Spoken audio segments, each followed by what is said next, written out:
the first email marketing message was sent about 35 years ago. Actually predates the internet, as most of us know it in the room, and it's not going anywhere soon. Because of all these reasons, it's targeted, it's engaging, it's relevant, it's cost-effective, it's quick and easy to deploy, it drives revenue, and it is the most profitable component of everything else you do online. Okay, at least that's the theory. So when I tell people I work in email marketing, they normally say one of three things to me, and I don't know if you would recognize any of these from your day-to-day business as well. Yeah, I need to get into email marketing. It's the future, isn't it? As I say, email marketing's been around for 35 years. Email marketing definitely isn't the future. It's the past, it's the here and now, and it is the future. And as email marketing techniques become more sophisticated and other channels come in and enhance the offering of email marketing, like social media did a couple of years ago, it only gets stronger.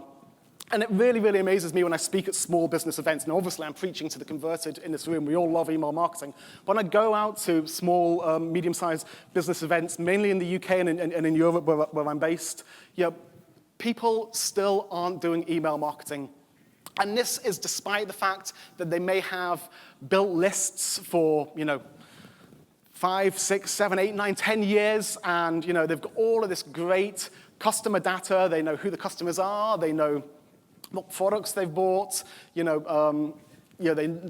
had feedback from the customers. People have left reviews, and they're not speaking to them. In the online world, people won't automatically come back to you. They'll look for the best deal. There's no customer loyalty in the online environment. So you need to be engaging with these people time and time again. And this kind of brings up the question of what comes first, the campaign or the list. When people say, when should I start email marketing? I say now. If you're driving business and you're collecting customer data, you need to get into the habit of sending emails as soon as you've got that customer data.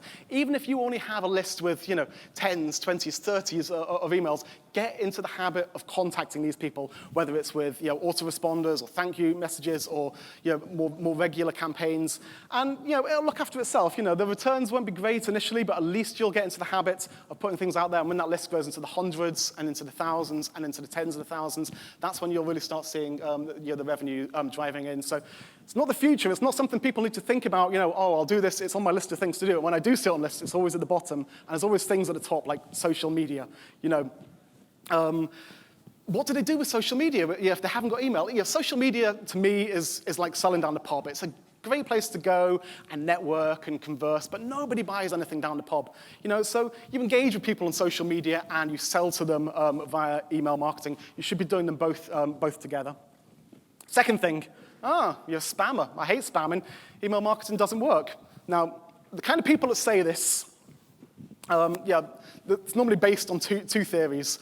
One is they've never done email marketing, and so they have nothing to base that knowledge on. Or they have done a little bit of email marketing. They've really just dipped their toe in the water. They've done a horrible job. Their creatives have been nasty. They've been dull. They've been irrelevant. They've been unengaging. And they've maybe sent out two campaigns, and they've seen very little response from it. And they've just given up, and they've decided to give Google all their money because, hey, it drives traffic, it drives conversions, and even if the margins are completely destroyed, at least there's money coming in. We all hate spam. Anybody that works in the email marketing industry hates spam. It's an absolute scourge. And I have seen statistics saying that spam is a smaller part of the marketplace now than it was in previous years. But there's a huge difference between legitimate email marketing and spam. I mean, let's face it, spam doesn't work if you're a legitimate business, and I'm trusting you are all legitimate businesses. It's interesting though when you see these guys, if you ever get a chance to look in their inbox, their inbox is full of email marketing. They've all signed up to Groupon. They've all signed up to Living Social, all of these various daily deal sites. They just don't associate these companies as email marketing companies. They think it's all part of the social shopping, so it comes under the social media tag. But essentially, these companies are huge email marketing organizations.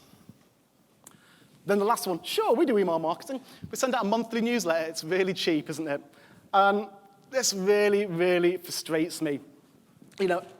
Sending out a monthly newsletter, there are two kind of organizations that need to send out a newsletter. One is a church, and one is a primary school. And the delivery mechanism for a church or a primary school is normally a child or one of the congregation, and it's normally in a printed leaflet, and it's got all the nice little details about school trips or outings or other members of the congregation. It's not really marketing. It's just a communication for the general community. And there's that message again. It's really cheap, isn't it? It's not cheap. It's cost effective. If you grow your list significantly, you could be spending tens of thousands of dollars every single month on your email marketing. That doesn't sound cheap to me, but if it's cost effective, that's happy days.